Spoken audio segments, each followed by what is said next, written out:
Bonjour.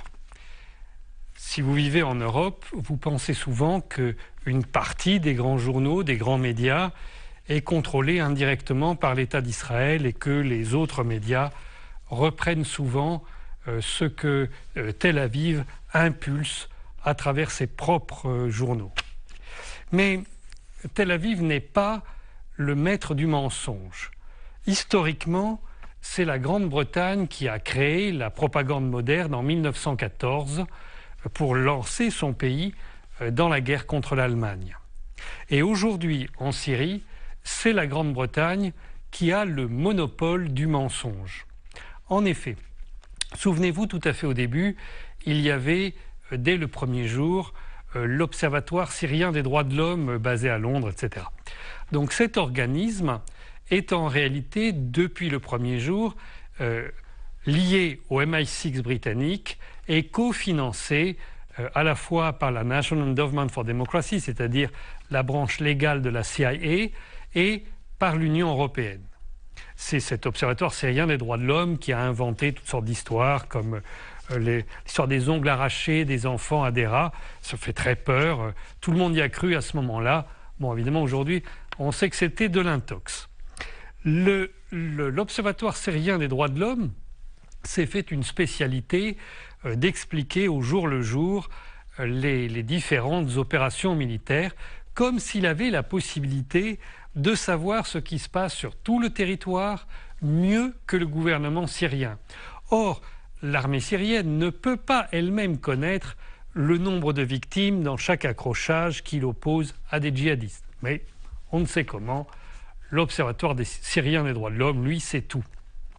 Après ça, il y a eu en 2012 la création à l'intérieur de l'administration du Royaume-Uni de ce qu'on appelle le RICU. C'est un organisme secret qui était chargé de superviser la propagande à direction de la Syrie.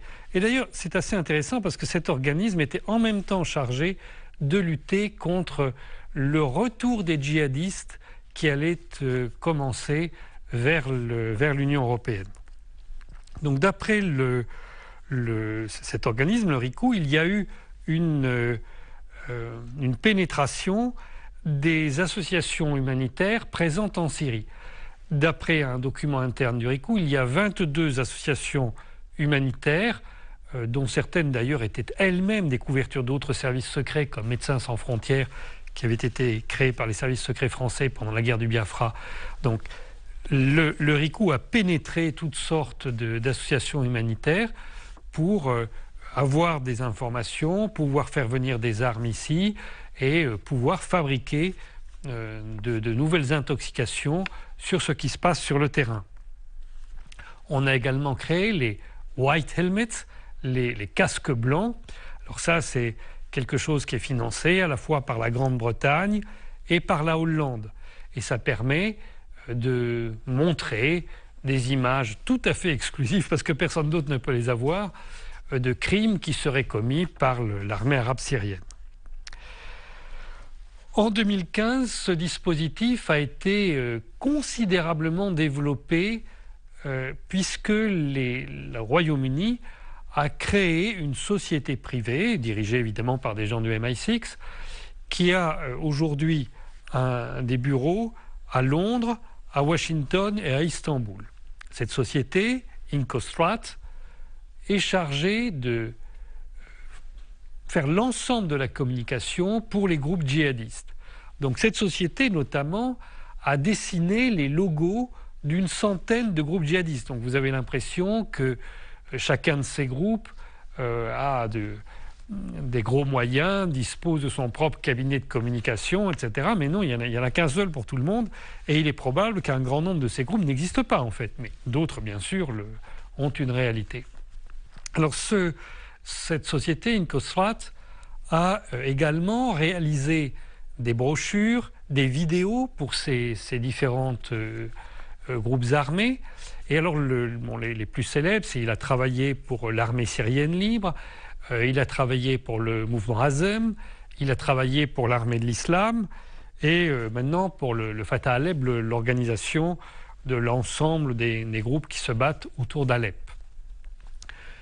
Par exemple, en 2015, il avait réalisé une vidéo de l'armée de l'islam où on voit, tourner dans la banlieue de Damas, on voit ce qui paraît être une énorme armée. En réalité, il y a bien 4 tanks, mais ils tournent plusieurs fois devant la caméra, comme Mussolini avait fait avant la marche sur Rome. Ils tournent plusieurs fois devant la caméra, donc on a l'impression qu'il y a énormément de blindés.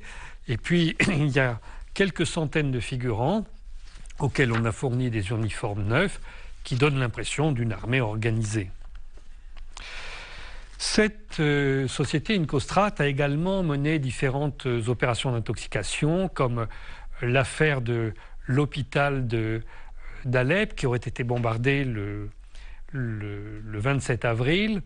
Et en fait, vous savez que c'est une intoxication puisque l'armée russe a montré que cet hôpital, d'après des photographies satellites, était en réalité détruit 7 mois plus tôt. Ou plus récemment, vous avez eu l'histoire du bombardement d'un camp de déplacés syriens près d'Alep. Et là encore, avec les casques blancs, les white helmets qui interviennent et tout.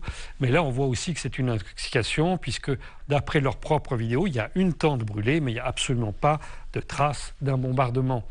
Donc toute cette opération est contrôlée depuis le départ par les Britanniques, qui ne sont pas nécessairement présents au plan militaire, mais qui dirigent l'ensemble de la coalition.